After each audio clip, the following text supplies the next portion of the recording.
Good afternoon, Hotep. Assalamu alaikum. My name is Dr. Runoko Rashidi, and I have the good pleasure this afternoon of being at the Universal Charter School in Philadelphia, and we're recording a new video, DVD, which is entitled, Who is the Original Man? It's designed to look at every geographic region in the world and to identify African people as the original people, as the aboriginal people of the planet. Now, a bit of background about myself. My name is Runoko Rashidi. That is an African name. Runoko is from Zimbabwe. Rashidi, of course, is from Tanzania. And I think that that name represents a kind of a Pan-African character that I try to embody. I'm an anthropologist, a historian, and a world traveler. I've now had the good fortune to visit 70 different countries, and all of that is in search of the African presence. I look at the African presence as the basis of humanity. Africa is the birthplace of humanity, number one.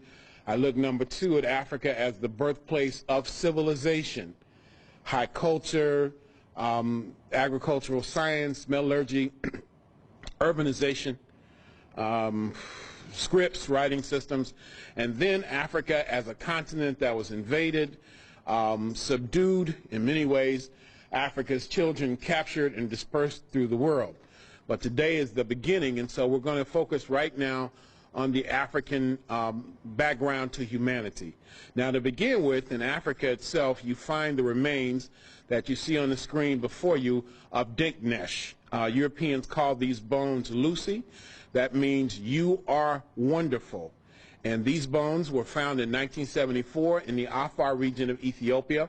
They are approximately 3.4 million years old. There are other sets of bones that have been found since these were located in places like South Africa, closer to 4 million years old, in Kenya, 4 million years old, but more recently in Chad, and these bones are anywhere from 9 to 12 million years old. And these are not modern humans. They're called Australopithecines, and you have different species of Australopithecines. You have Australopithecus afarensis, for example, those are the remains of Dinknesh, and you have others. And then, of course, the Australopithecines give way to another early human ancestor, and those are Homo habilis. And Homo habilis essentially means handyman. Now, Homo habilis is different than the Australopithecines, and that not only do they walk upright on 2 feet and have large brains, but Homo habilis is able to make tools. They're able to manipulate nature. And then hundreds of thousands of years following the emergence of Homo habilis in Africa, you have another early species, and that is Homo erectus, or erect man. And erect man is also very, very important in the evolutionary scale. Black, out of Africa, but Homo erectus is important because they domesticate fire, a basic, perhaps the most fundamental human technology. And then Homo erectus gives way, perhaps 500,000 years ago, to Homo sapiens. And the most famous regional variation of Homo sapiens is Neanderthal man. The most famous regional variations of Homo erectus is Peking man, or Beijing man, and Java man, found and dated in China about 500,000 years ago, and in Indonesia about 250,000 years ago. And then finally Homo sapiens gives way to Homo sapiens sapiens, or modern man. We call that species wise man. But we wanted to begin with this particular slide. And then we have the cover of a Newsweek magazine from the late 80s, early 90s, and it says The Search for Adam and Eve, and the subtitle, Scientists Explore a Controversial Theory About Man's Origins. This was controversial, particularly at that time, and this controversial theory, which is more fact than theory, was based on studies of DNA. Now, these DNA studies began in the middle 1980s with studies of what is called nuclear DNA polymorphisms, and that gave way to studies in the late 1980s of mitochondrial DNA, which can only be traced through the genes of women. And so here you have a magazine with the major article devoted to that. And this is supposed to be a depiction of Adam and Eve in the Garden of Eden with jerry curls, no less. I didn't know African people invented jerry curl, a jerry curl activator, but if Newsweek says so, it must be true, right? Anyway, this is a very interesting piece. The one thing that certainly would be different in addition to the hairstyle in reality is that they would have been much darker. I think that they're still in aversion to dark skin and tightly curled hair, what I call fair skin and good hair. And that means I'm looking at it from my perspective. I think Dr. Wade Nobles in San Francisco State University likes to say something like, the essence of power is the ability to define someone's reality and make them live according to that reality. Let me repeat. The essence of power is the ability to define someone's reality and make them live according to that definition as though it is a definition of their own choosing. And so other people have defined for us what it means to be beautiful. Imagine that. Our standards of beauty are defined by people who do not have our best interest at heart. Even things like what it means to be happy, what it means to be successful, all of these things are definitions that are imposed upon us from outside. And I think that this picture is a personification of that. And then you can see the snake curled around the tree. And then the next image we have takes us to the Nile Valley. Now this presentation once again is called Who is the Original Man?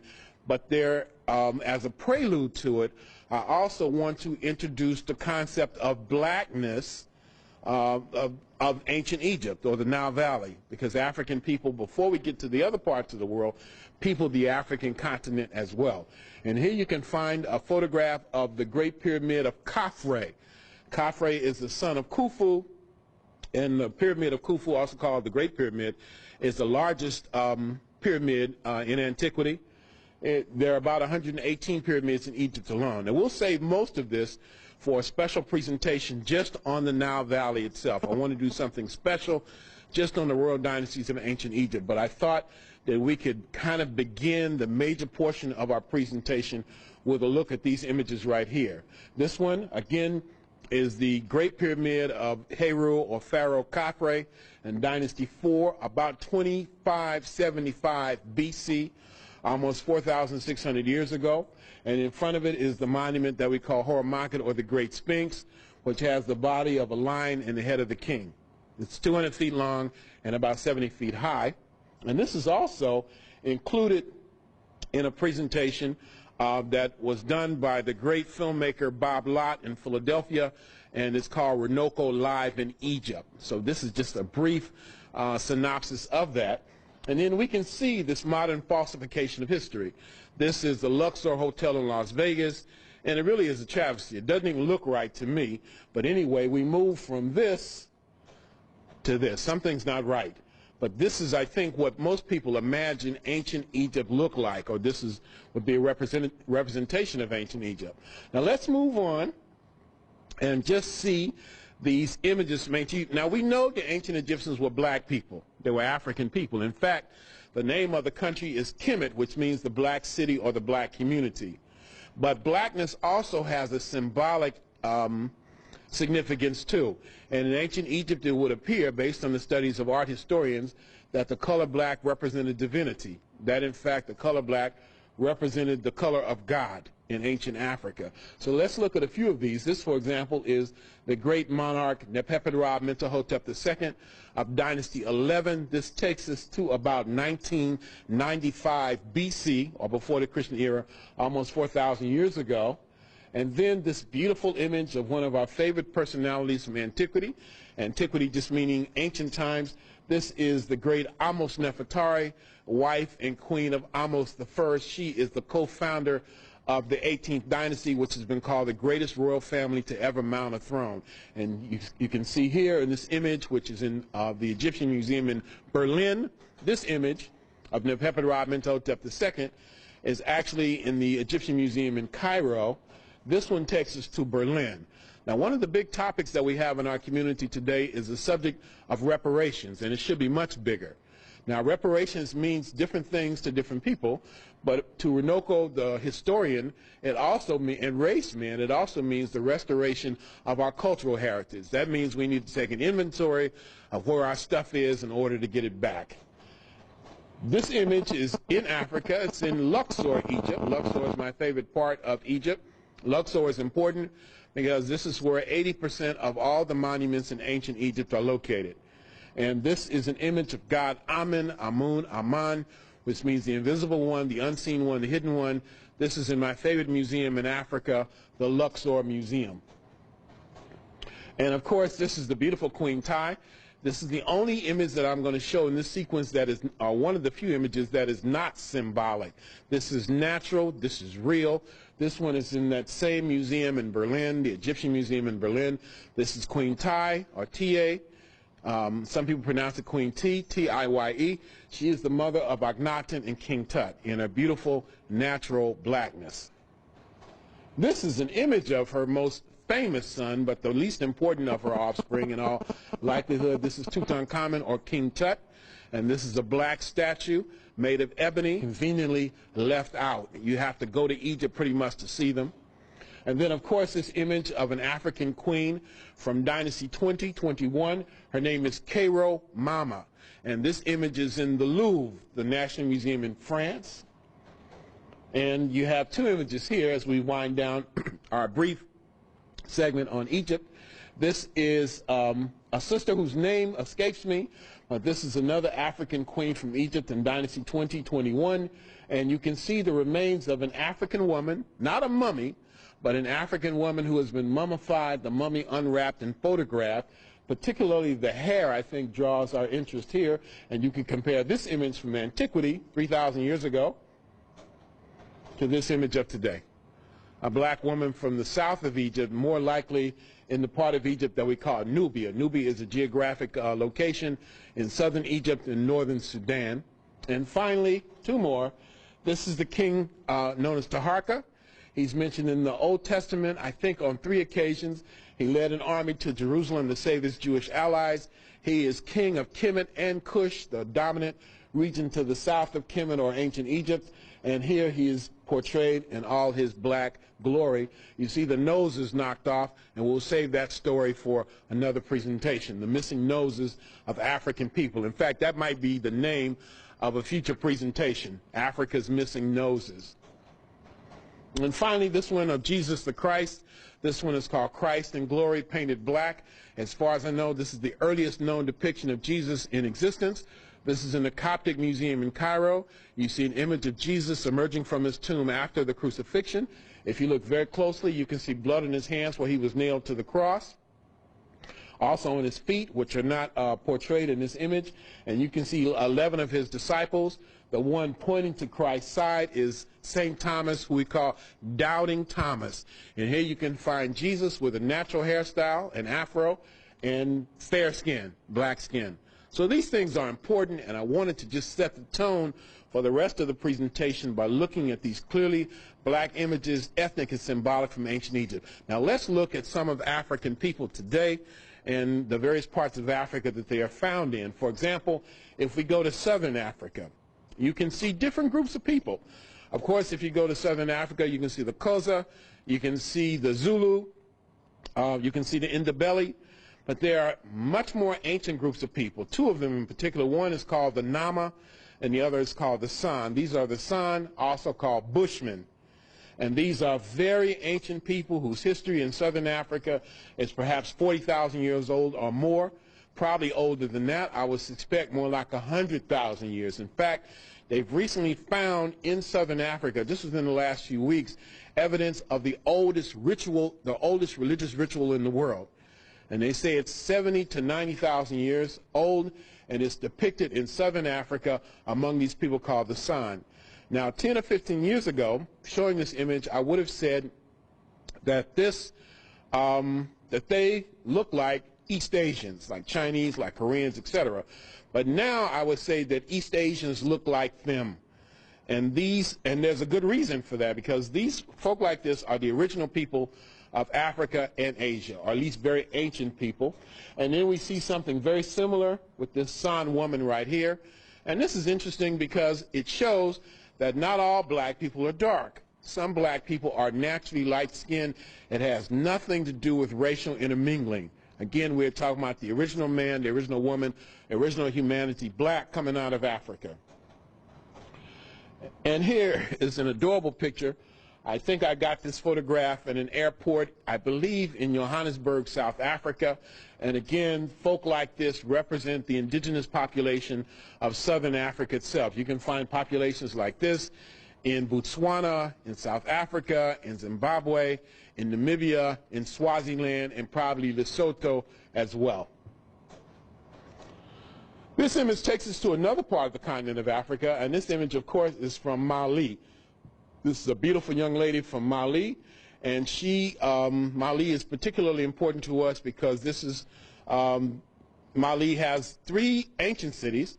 You have a city called Gao, G-A-O. You have a city called Djenné on the course of the Niger River.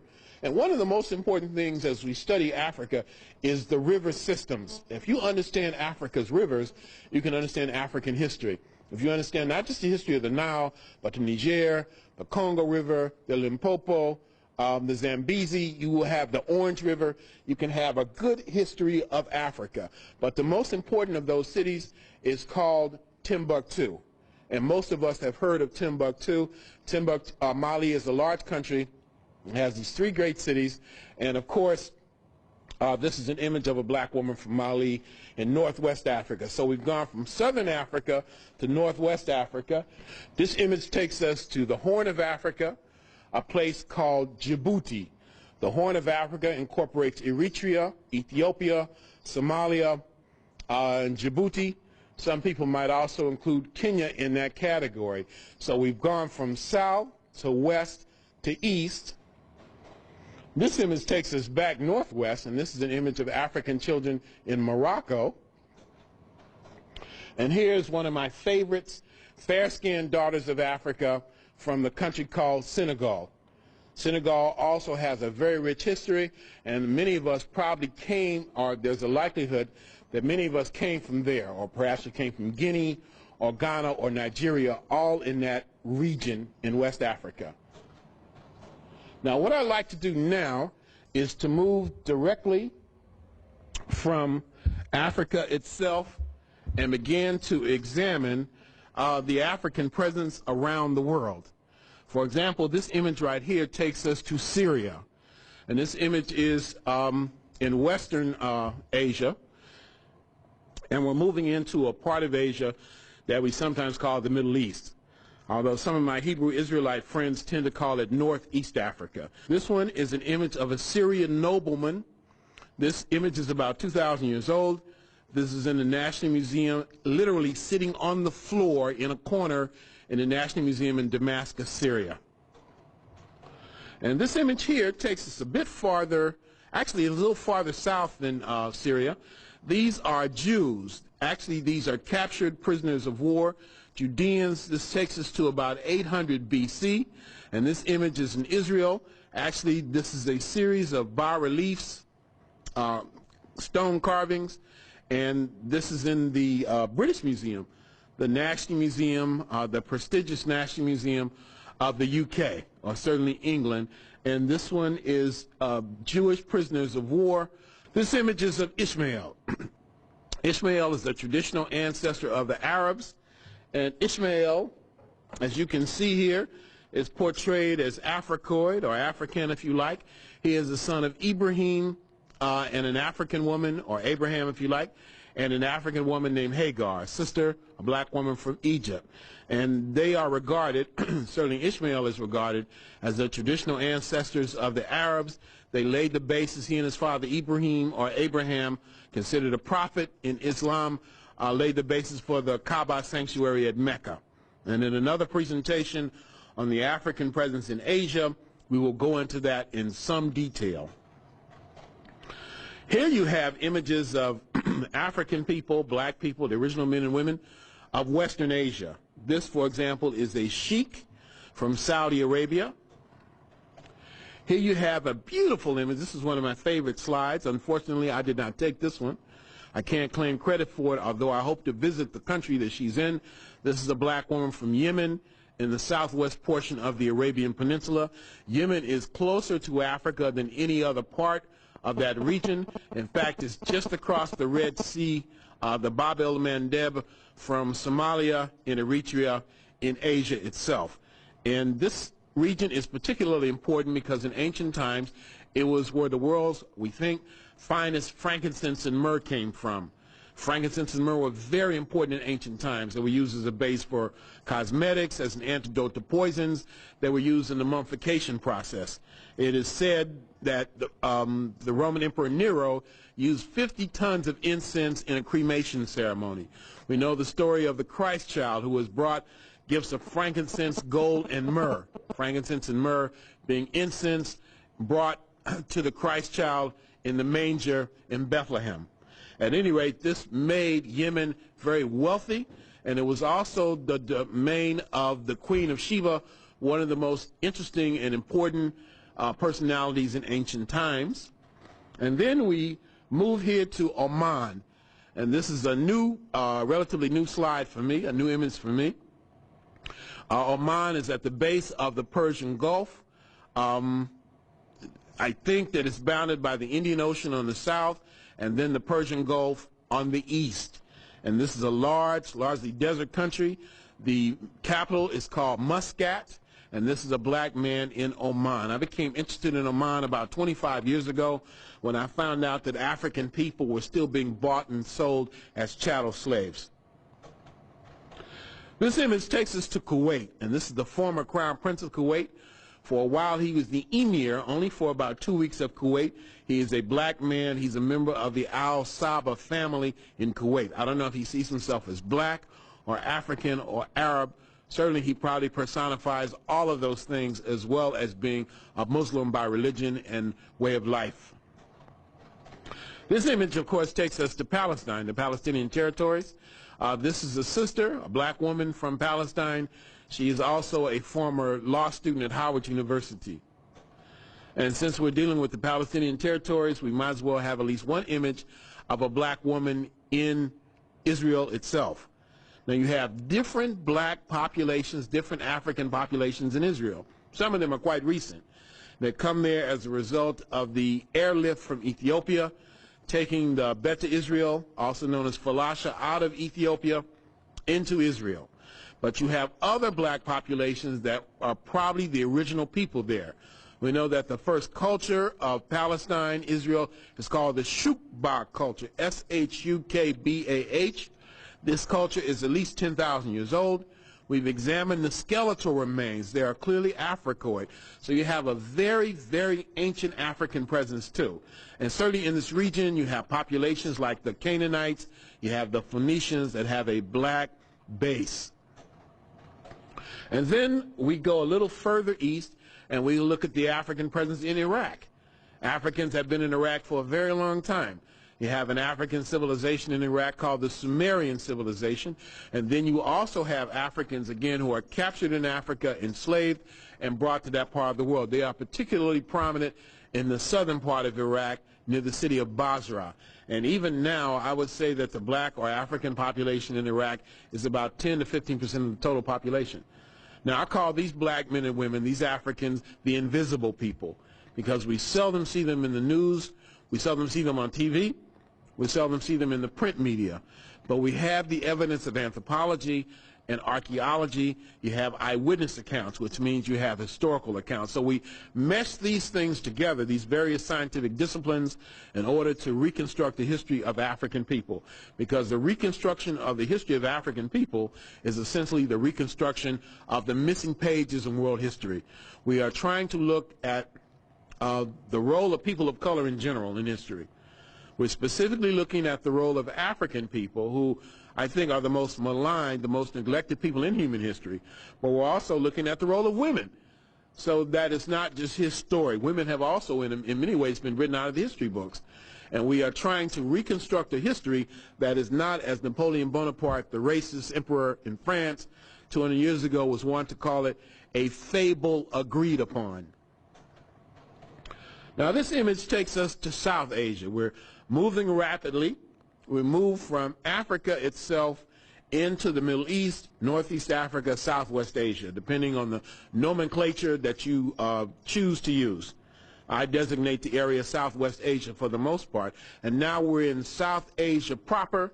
South Asia incorporates Pakistan, India, Bangladesh, Sri Lanka, and if you wanted to incorporate it, you could say Myanmar or Burma. And this is an Aboriginal woman from East India. She is from a group called the Banda, a very small group. In 1999, actually 98 as well, but 99 in particular, I went to East India, a state called Orissa, and I tried to visit these people, but they are in a very isolated, desolate area. The French did some good anthropological work with these sisters and brothers in the late 1950s, and they have become very, very familiar to many African Americans because they look like Africans on the continent of Africa. Some people I've even argued with, some people, for example, have told me that they are from Gabon. But most people would think that they are from Kenya or Tanzania. They are from the area near Lake Turkana or perhaps even Maasai. A lot of that has to do with the bangles around this woman's neck, but I assure you that they are actually from East India. East India is very important to us from an African perspective, from an anthropological perspective, because India has the largest concentration of black people in any single country in the world. India has approximately 300 million people of African descent. And in the course of this presentation, of course, I'm using the words African and black as synonyms interchangeably. Let's look at a few more. This is an image, a photograph that I took in what's called a basti, B-A-S-T-I. This is a black community outside on the outskirts of the city of Bhubaneswar in East India in the state of Orissa. If you want to know your geography, Orissa is going near the East Indian state of Bengal, also near the East Indian state of Assam and Sikkim as well.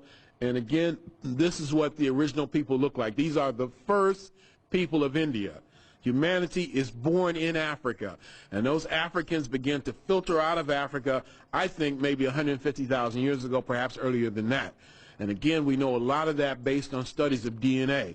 We know that the populations of Asia have African DNA, and they filtered into India, and they were the first people there. Before the first civilization was built, you have these black folk. Now, this image is Runoko Rashidi in the middle. I get in most of my slide presentations. Why should this be an exception? And here I am, the anthropologist. This image takes us to southwest India in the state of Kerala, outside the city of Cochin. This is deep in the rainforest. We had to drive the better part of a day to get there. Myself, my guide, 3 translators, and a security person to drive into the rainforest, into the jungles of southwest India to meet these black people here. They tend to be very small, very gracile, that is to say, small-boned people. The average height is probably less than 5 feet tall. And of course, it was one of the most fascinating anthropological experiences I've ever had. Now, this image takes us to another part of Asia, and one of my favorite places in Asia. And of course, this black woman is from Cambodia. And specifically, she is called an Apsara. You spell that A-P-S-A-R-A. And she adorns the temple walls of the largest temple complex in mainland Southeast Asia. That temple complex being Angkor Wat. And this is what the images on the outside of the temple look like. Black women with what we would today call locks or braids, big, beautiful lips made for kissing, and the nose is knocked off. And again, this is very similar to what we see in ancient Egypt. We'll have to do a presentation at some point that focuses on the missing noses of African people. This image also is in the Angkor Wat temple, but instead of the outside walls, this is in the Holy of Holies. This is the innermost sanctuary of Angkor Wat temple. And this is a bodhisattva. This is a person who has received or who has achieved a state of enlightenment similar to the Buddha himself. But a bodhisattva is different from a Buddha in the sense that the bodhisattva has chosen to remain among the world of men and women to help others achieve enlightenment and achieve nirvana. And here you can see a coal black image with happy-to-be-nappy hair and Africoid features. And this is how the deity is worshipped in Cambodia. This is my actual photograph.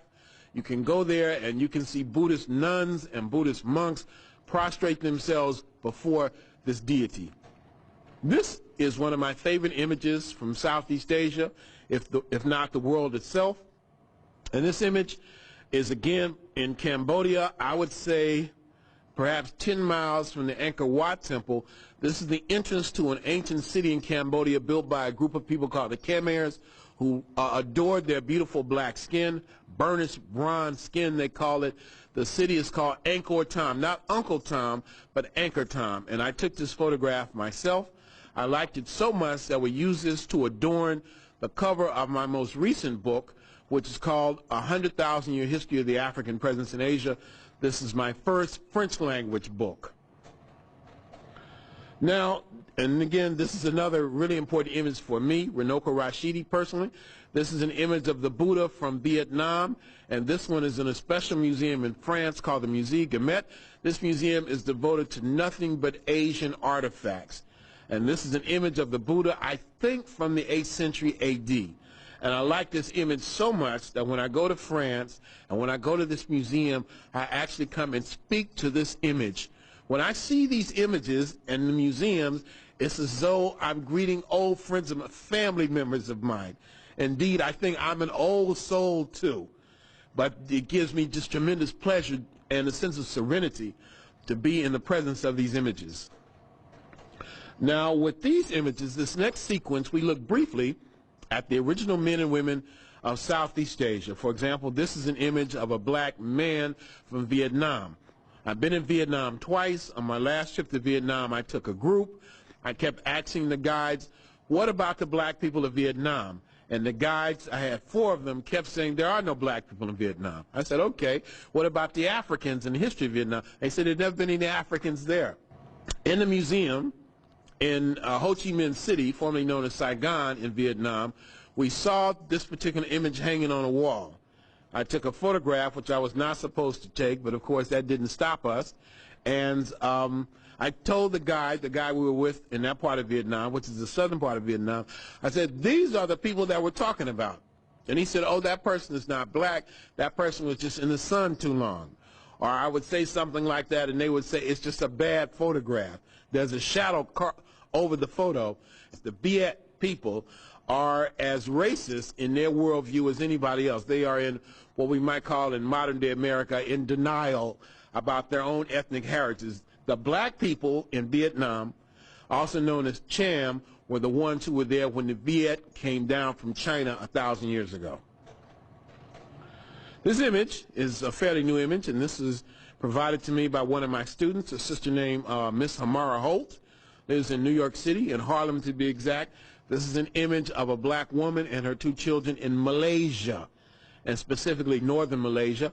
I hope to visit Malaysia in 2007, and this is just across the border. These are images of a black woman and her child in southern Thailand. So these are the original people in that part of the world. And then this one, of course, takes us to the Philippines. And all of these black populations, short in stature, make up the original people in that part of the world, and they are slowly disappearing.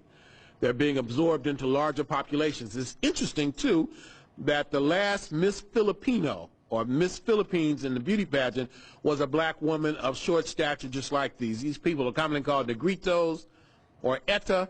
These are pejorative words. The word negrito is a word introduced by the Spanish, which simply means little Negro.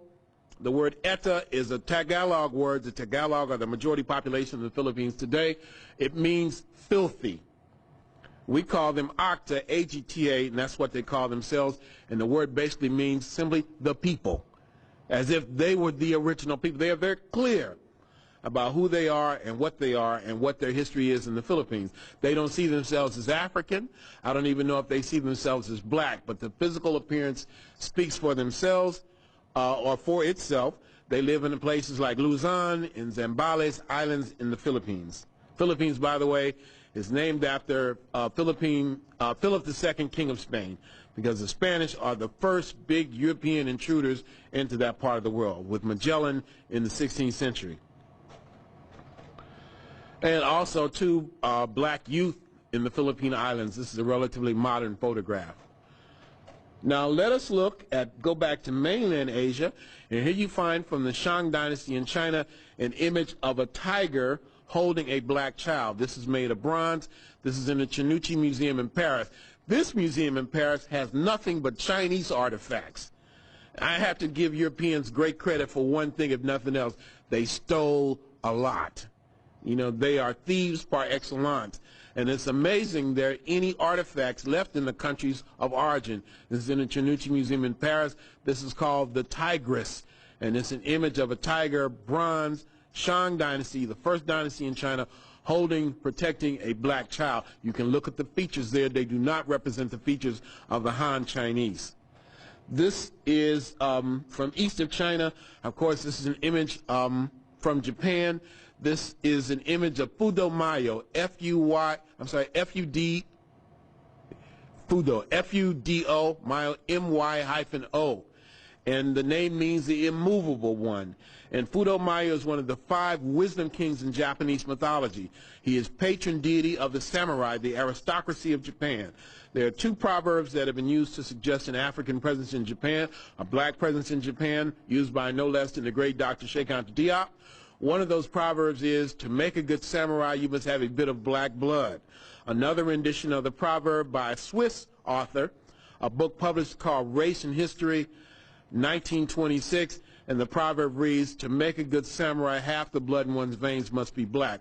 And we have some knowledge introduced by a European author named Alexander Francis Chamberlain, I think in 1911 or 1914, in a publication called the Journal of Race Development, that shows or argues that the first shogun, a military general, military ruler of Japan, was a black man, Sakanoye Tomomiraro. This is also from Japan. This is an image of the Buddha. Of course, the story is the Buddha got his tightly curled hair like that. In fact, some people would even tell you that that's not the Buddha's hair. Those naps, those kinks, those knots on his head that seem so obvious to many of us. I was told at a museum in Los Angeles that the reason the Buddha has hair like that is because it was very hot one day. He was sitting under the Bodhi tree, and to protect him from the sun, these snails crawled up on top of his head. Now, I'm the sort of person that doesn't take anything lightly. I went to India. I went to Bodh Gaya. I found the Bodhi tree. I sat under the Bodhi tree for the better part of the day. None of those snails crawled up on top of my head. Perhaps I'm not as pious as the Buddha, but I wanted to test that theory. And even if there were snails on top of his head, I don't know how that would account for the black skin. Maybe he got sunburned being under the sun, but he also got a big nose. He got wide cheekbones, or what I think Dr. Robinson calls, I think he refers to majestic lips and nose or something like that. The great Dr. Edward Robinson that I've had the privilege to be with this afternoon in Philadelphia. Now, this takes us to Europe. We're winding down now. We only have 2 regions to look at, one being Europe, and I tend to lump Europe and Asia together because Europe is not a continent, contrary to what we were taught. Europe and Asia go hand in hand. We should refer to it as Eurasia, and the Europe part is a smaller portion. And, of course, this is an image from ancient Rome of the second of 3 African popes. I believe that this is St. Miltiades. The first pope is St. Victor. The second pope is Miltiades, and the third is St. Gelasius. All of them were distinguished in one way or another. If we look at the history of the original man in Europe, we have African people moving out of Africa. They are transformed by the ice ages. They either perish or they are forced to acclimate, and so you have a person who loses their melanin content. Their skin grows much lighter because the sun literally goes out. The hair on their body grows longer and kind of cover them like a mat because of the intense cold. You have the nose growing longer and thinner so that they're not breathing in that cold Arctic air that would freeze their lungs. So the original man in Europe either perished or went back to Africa or a warmer climatic area, or adapted, mutated, if you will, and became the white man of today. There's only one race, and that's the human race, which is born in Africa, black skin, happy to be nappy hair. She, he is the mother of us all. I say he, she, because we tend to, in the Western world, identify man as the originator. But in reality, we know that the female is the only one who we can trace that mitochondrial DNA from. This image, again, we're just looking at Egypt very briefly, because what we know about the original man in Europe is through skeletal remains. But I wanted to show at least 3 or 4 images to show that not only was the black man, the black woman, the original man and woman of Europe, but that they came back again and again and again. When we talk about the Dark Ages in Europe, we're hitting closer to home than most of us are prepared to acknowledge, because the Dark Ages reflects a time when the African star over Europe was in its ascendancy, and Africans had not been reduced to servants and slaves. This is Saint Maurice, or Maurice. This is an image of an African saint from Egypt, from the Thebaid area. He is a member of the Roman army. There's an uprising in Switzerland around 300 AD. The Roman emperor, I think Maximus or Maximian, sends an army to suppress this revolt. St. Maurice is the head of that army. It's called the Theban Legion. This is a historical fact. When Maurice ended up in Switzerland, he realized that the people he was supposed to suppress were themselves Christians. And he, being a Christian, decided, I cannot harm my fellow Christians. And so he was beheaded. The Theban Legion was decimated, and he became identified as a saint. And important people in history like Charlemagne, for example, revered this African saint. This is an image of St. Maurice placed in front of a church in Magdeburg in eastern Germany in 1240 AD. This one takes us to southern Europe, and these are the people called the Moors. The name Maurice means like a Moor, St. Maurice, like a Moor. But the original Moors, the word Moor means black. It means scorched. It comes from the Greeks and the Romans, and you have an image of Moors' heads on these flags. This one in particular, I'm not sure if it's from Sicily or Sardinia, but many of the flags of those island countries or those island regions in the Mediterranean reflect the Moorish presence. You can find one, for example, in Corsica, essentially identical to this. Corsica is where Napoleon came from.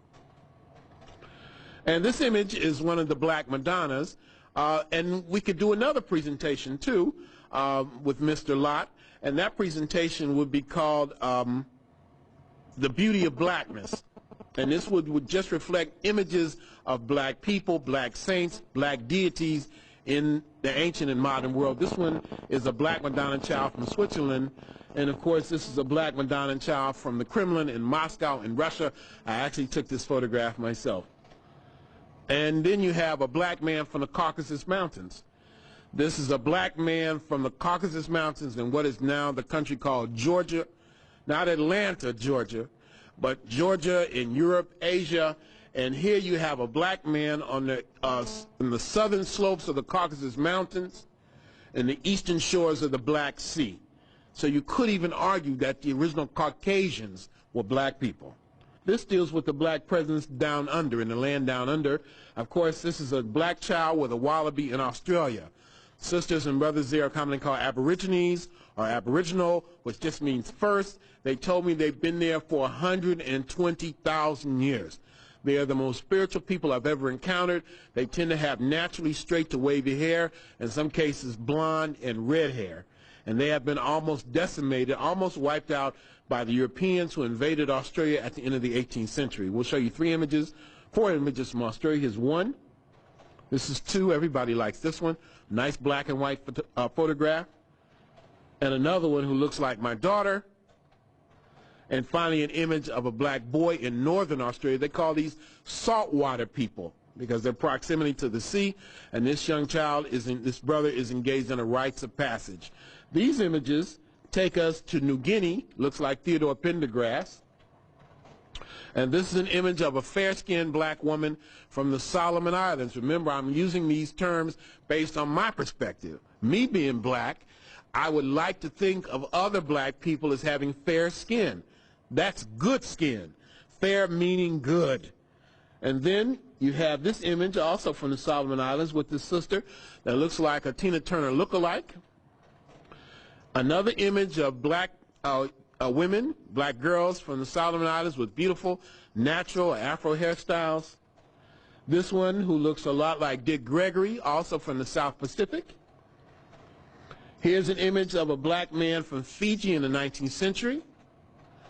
This is a Fijian woman who looks a little like Jill Scott. Since I'm in Philadelphia, I can say those things. Another child from Fiji. Now, this is fairly rare, but it does happen. Black people with naturally blonde hair and blue eyes unmixed. It may have something to do with the sunlight. It may have something to do with the combination of the sunlight and the water that they're in a good portion of the time. All of these sisters and brothers from Fiji say they come from Africa, and they're quite proud of that.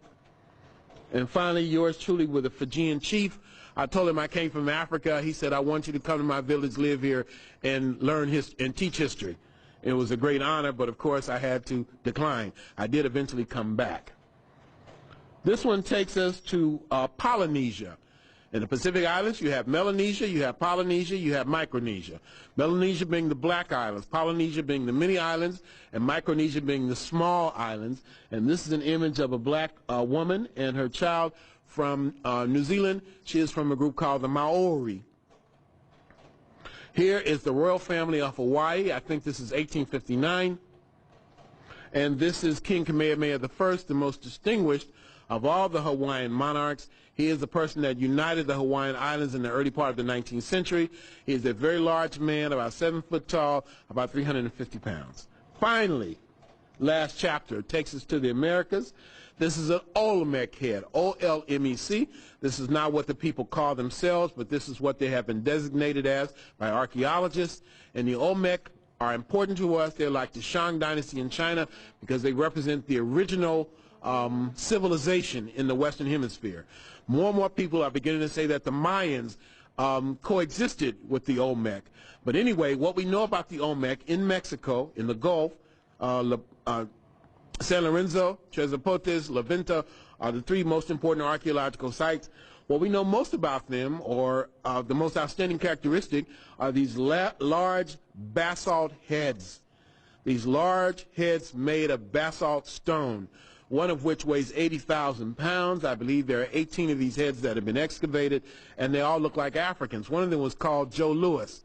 Another one was nicknamed the Ethiopian. And of course, we are told that the reason they look like that by racist archaeologists is not because they were black, but because there was a big earthquake, and the heads flipped around and rolled around in the mud for a very long time and looked like black people. That's the source for another presentation. You also have, in addition to the massive stone heads, the terracottas. This is a terracotta that some people say looks like Lawrence Fishburne, Samuel L. Jackson, Runoko Rashidi, Bob Lott. Depending on what time of day it is and how you're feeling, you can pick one and they'll all look the same. I say it looks like Shaquille O'Neal. You be the judge. And then you have other terracottas like this one. Actually, I don't think this is a terracotta. I think this is a small figurine. But the most interesting part for me is the shape of the head, and we can compare that head with this one from the Congo. That is the baby, the child. And you can see certain things that represent a cultural affinity or cultural similarity.